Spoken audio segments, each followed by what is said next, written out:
Goody Goody by Mazi Nwonwu. I started following Zainab Issa in primary 3. Her mother brought her to our house on the morning of what was her second day in our school.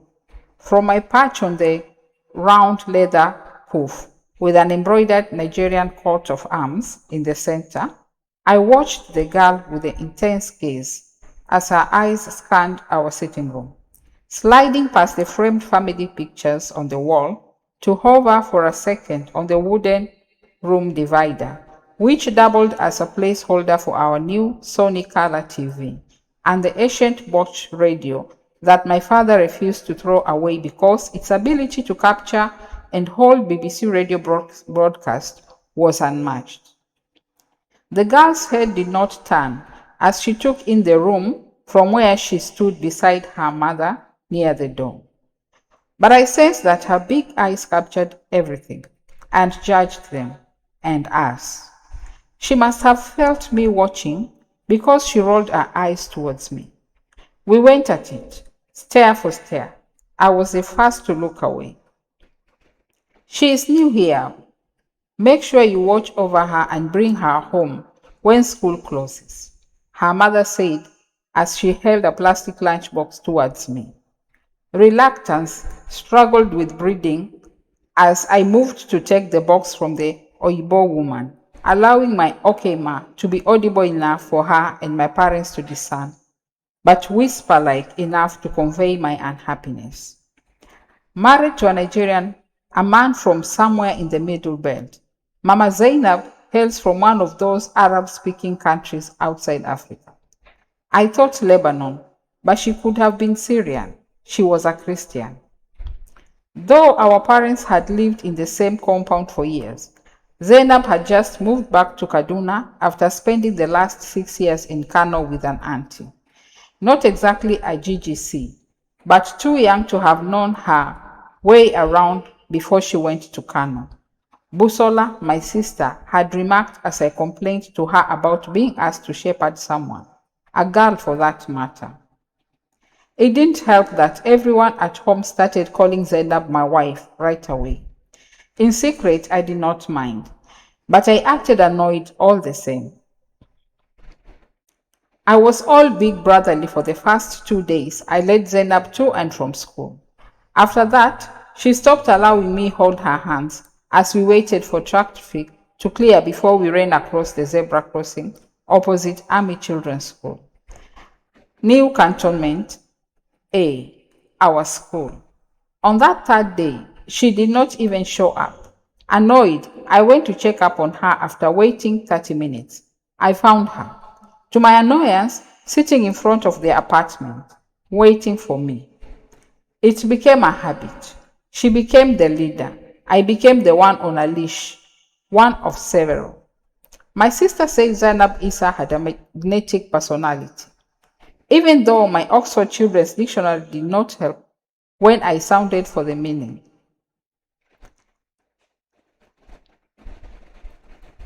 And Busola had refused to explain. I understood.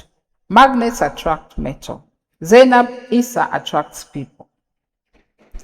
Besides the fact that she was the most beautiful girl in school, Zainab was the closest thing to a white person in Angwa, Shanu, our corner of Kaduna City. Before her, Mama Idara's yellow popo daughters were the ones everyone called Oyibo. Idara and Ekete's claim to that tag faded away with Zainab's coming, like the light of our lantern fades when the fluorescent tube that hung from our parlor ceiling crackled to life as NEPA blessed us with power.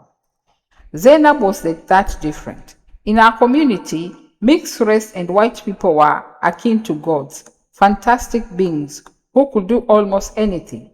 Hence Zainab's fame, or infamy, as Busola called it. Everyone wanted to be friends with Zainab. Everyone wanted to touch her wavy hair that was almost always pulled into a tight ponytail. In a school where every other girl wore the official plate of the week, Zainab had liberty, the sort that annoyed me to no end. I soon got tired of hearing teachers mouthing fine girl this, fine girl that, when they should have been flogging her silly for being naughty. Again, where others suffered hot and welted backsides, she got sent to clear litter from the playground, as if there was an edict in school against giving Zainab Issa anything beyond the mildest scolding. I hated her, I was sure, for getting people, me in particular, in trouble, but loved it when she looked me up during break time, when she held my hand as we walked to the canteen area, when she looked into my eyes and smiled. I first voiced my feelings to Zainab in primary 5. It was a Saturday. We had decided to be trance for a day, so skipping the extra lesson Mr. Aliu arranged for our class. It was not an official class, so instead of continuing to school, we walked past it and followed the sound of pop music we could hear from the road between the barracks and government secondary school, Kulmin Mashi. Government secondary school was a big school, one of the few mixed secondary schools in Kaduna. There was no fence to hold us back. Of the barbed wire that once surrounded the compound, only the concrete poles which held them in place now remained. Cutting between buildings, we avoided the sharp-eyed gateman at the entrance. Why there would be a gateman for a compound without a functional fence or gate was a question I never found an answer to. The music led us to an auditorium where a disused water tank provided the height from which we looked through a window at the seated students from various schools facing a large stage. The window was too small for the two of us to stand abreast, so Zainab rested her head on my shoulder. Her arms hugged me close. Zainab was always comfortable sharing intimacies. A short time before then, she had pulled me to a corner at break time and lifted her skirt to show me her underwear. They knew, she said as I stared, speechless and wide-eyed, at the sky-blue cotton panties. You want touch them? She asked. I did not touch it, same way I had not followed her into her mother's room when she asked me to. About 2 months before the panty episode, I never did find out why she wanted us to go into the room, but her amber eyes had lit up as they usually did when she was up to some mischief. Enough warning for me to steer clear. Leaning on that window ledge, with her weight comfortably on my back, I knew a truth and named my feeling. I love you, I said as I exhaled. I can't remember what my thoughts were, whether I felt any of these glitched emotions, such as light bulb coming on in my head and exploding an eureka moment, or something stranger yet. I cannot recall. Ray Parker Jr.'s Loving You echoed through the building and vibrated on the cracked glass of the window.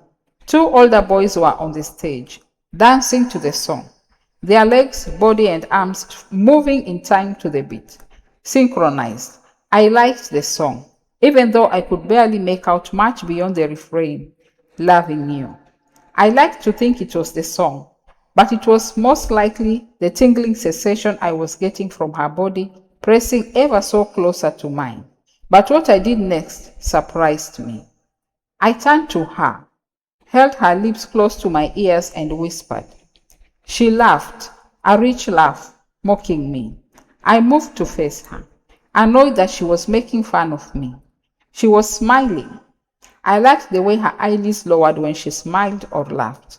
I also liked how a smile played around the corners of her mouth, secretive, wise. No matter how much loving you mean to me, she sang, in tune with Ray Parker, Jr. I hadn't known she knew the song. I laughed with her when she mumbled lines she didn't know as she sang along. We must have stayed like that for a long time. Me savoring the closeness, she saying nothing. I recall that the Ray Parker Jr. dancers gave way to some miniskirt-clad girls from Maimuna Gwazo Girls Secondary School who swung their hips to Madonnas like a prayer. and that they were still on the stage when the boys from Government College Kaduna, popularly called GCK, jumped on stage to perform Michael Jackson's Bad. We clapped for the GCK boys. Zainab's brother was a GCK boy. I would enroll there later that year. So they were the closest thing to a home team for us.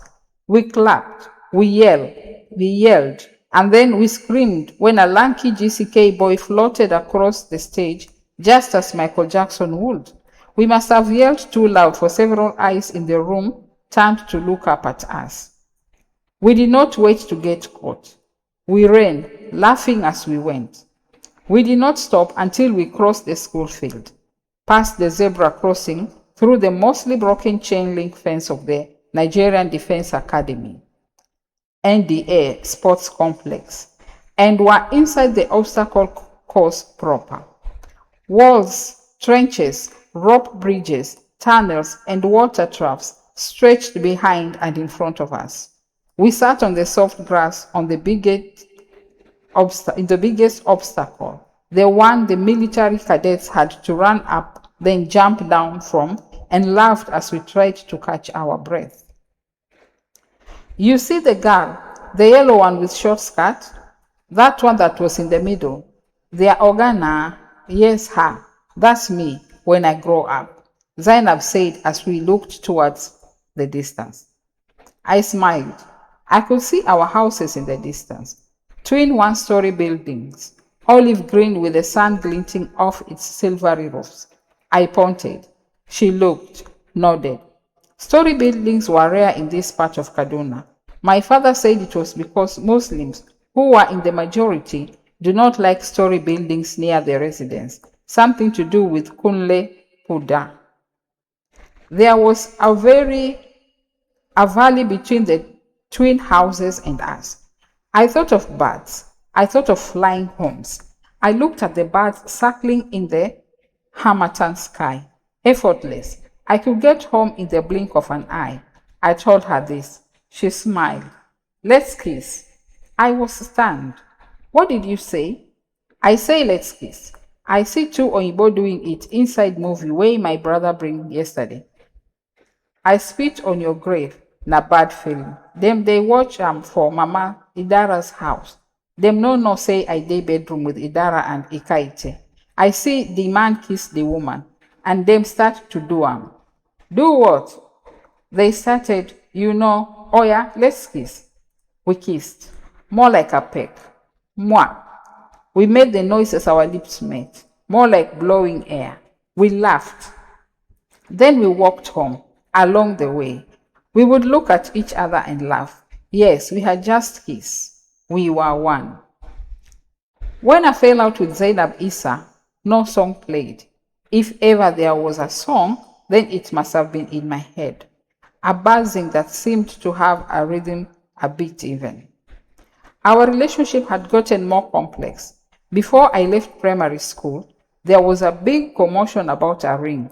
I think she told someone I gave her the ring. That someone told someone else, and the gist spread until it got to the teachers. The teachers were alarmed that kids in primary 5 were exchanging rings. It was not too hard enduring 10 hot strokes of Mr. Ajayi's cane across my buttocks.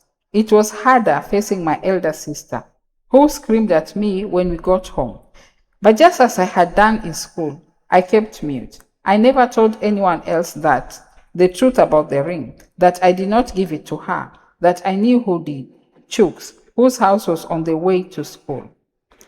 Life went on. I left for secondary school a few months later, doing only a couple of weeks of primary 6. I was a GCK student, deemed intelligent enough to handle junior secondary school, when most of my mates were still in primary 6. I was an afternoon section student in a school whose route was 45 degrees from the one we used to take to Army Children's School. This was when we really began to drift apart. We did see each other on the weekends, but even the how fast became stilted, a mere formality, devoid of their former glory, if you can ever call hyperventilating lungs and a surging heart rate glorious. Then she came to me. It was during the long vacation. I was in JSS 3, she in JSS 2 in Queen Amina Secondary School.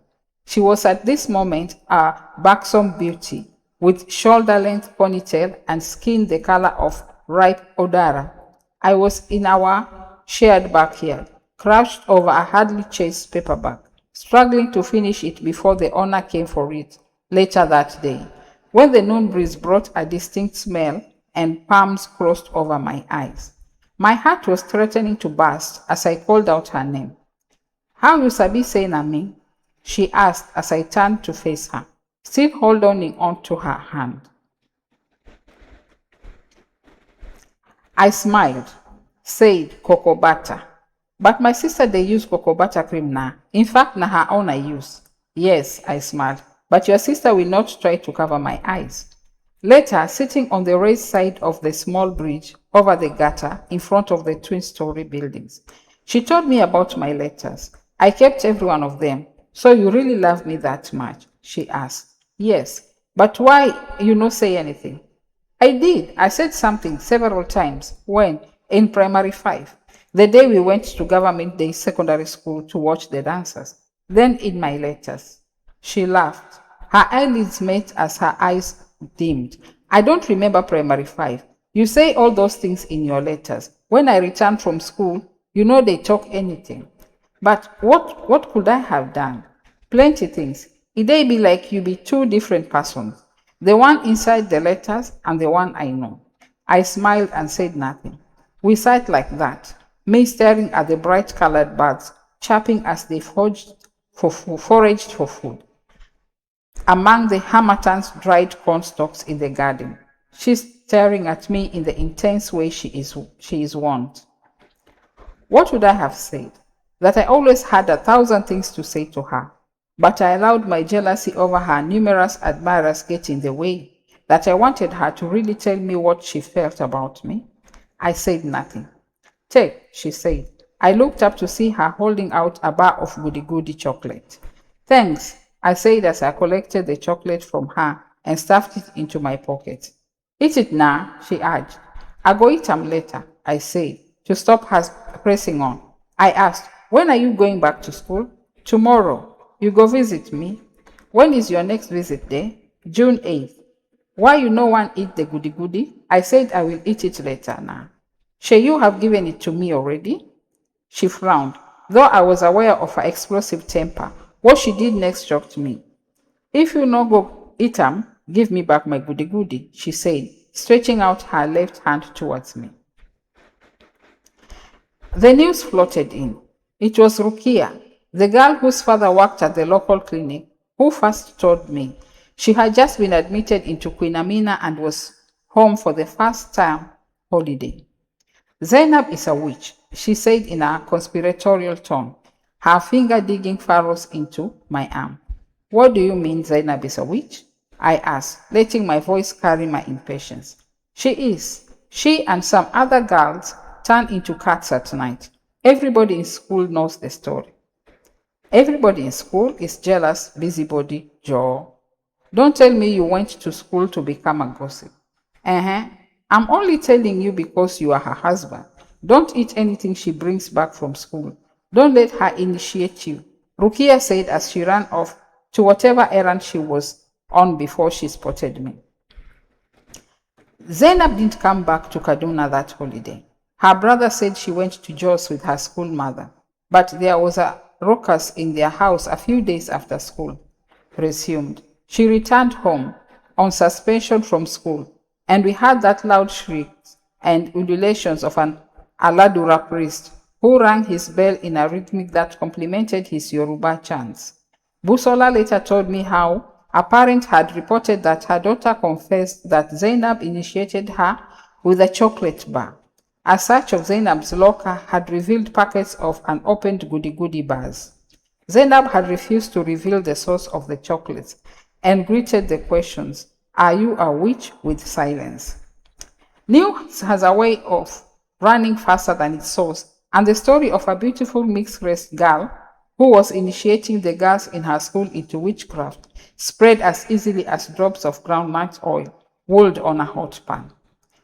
Taking children to deliverance sessions became commonplace in our neighborhood, and Zainab became a hermit. I don't know for sure if she chose to spend her time indoors or if her parents barred her from going out. I do know that I didn't see her for weeks. Then I got her note. Meet me in the building opposite by 11 p.m. You believe in witchcraft? Zainab asked me, her eyes holding my own. We were seated on the wooden bench I had borrowed from the mechanic workshop that occupied the frontage of the long abandoned building we were in. I could feel the chill of the coming harmattan probing like sharp needles through my cotton shirt. It was my favorite shirt. I called it my shirt, but it had once belonged to my father. I had dug up the shirt as I had the Opanka sandals I wore from the big leather trunk my father inherited from the Indian family that used to live down the street. Dug up because the 20-year-old red, blue, and yellow check pattern came back in fashion, minus the extra pocket on the right breast. The shirt was on point. Zainab, who was sitting beside me on the bench, drew closer and turning away from the pork market road, where a passing Okada headlight cut a wide swath of yellow through the gray moonlight, pressed her warm cheeks to my chest. I followed the hub of headlights as it washed over the twin-story buildings across the road from us. I marveled at how the yellow electric light seeping through the glass panes of steel-framed windows lent a postcard quality to the view. I wondered where our parents would think their children were, obviously not snuggled together in the uncompleted building across the street. I spoke my thoughts out loud. Her laugh did not surprise me. She lifted her head from my chest to look up at me. She was smiling, understanding, but not falling for my attempt to dodge the question she asked earlier. You believe in witches? She asked again. Her eyes steady on mine, perhaps trying to catch a lie. I don't know, but I know I want to be here with you, I said, hoping it was the right answer. She hugged me tight and tried to bury her head into my chest again. I guess I must have provided the right answer. You want to see waiting I fit do? She murmured into my breast pocket. I felt the familiar quickening. Yes, I said. I heard a rustle and looked down and saw her hands holding up a Goody Goody bar. Take, she said, smiling up at me. I looked from the chocolate bar to her face and felt a chimp climb my back as cats mewed nearby.